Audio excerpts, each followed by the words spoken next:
In this video, I'd like to speak to you about valuation of dental or medical practices. One of the biggest challenges when a doctor wants to sell their practice is trying to find a buyer that fits the profile of the existing doctor. Now, if this is a group practice, this obviously gets much easier because of the fact that there are a number of doctors involved in that practice.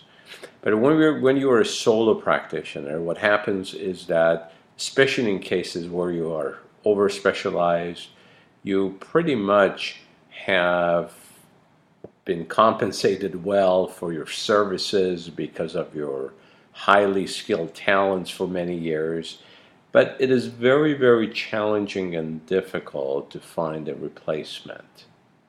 So when you start out your practice, it's a good idea to have some sort of an exit strategy in mind and try to decide which direction you're going to go. If you want to specialize in a niche area of your field, it's an excellent thinking, because that gives you a competitive advantage, and you actually owe it to your patients to provide them the best quality care. However, if you mix that with the core of your business, you're going to run into some problems. So obviously, always try to remember to keep the core of your business very simple. An example of that is the practices in the United Kingdom that are part of the national health system. They typically are valued much higher than a fee-for-service practice, unlike United States. And really the thinking behind it is that when someone buys a practice, even though the patient's fees may be much lower and a dentist or the doctor has to produce much higher volume of patients, there are typically systems in place or operational efficiencies and processes that can allow the practice to generate cash flow on a regular basis. So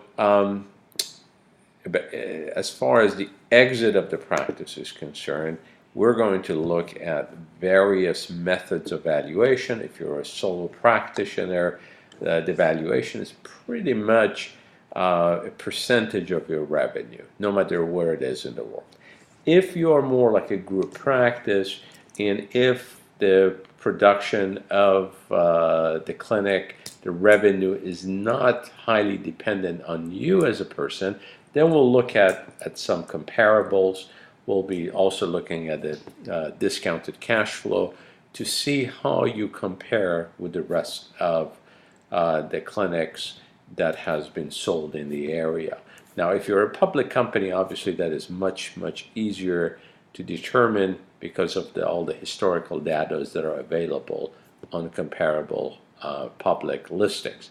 But if you are a private solo practice, we pretty much have to look at all of the assets and look at obviously various factors go into the practice, such as the location, how old the equipments are, what type of a patient base you have, and so forth.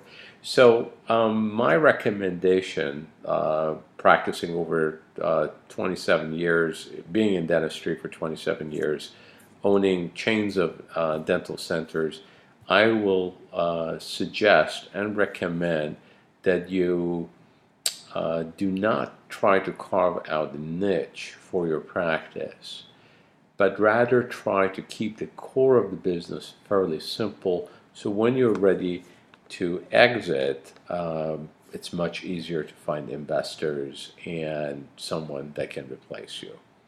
I will be happy to answer any questions you have. You may email me at drallenci, drallenci @gmail.com. I wish you luck. Thank you.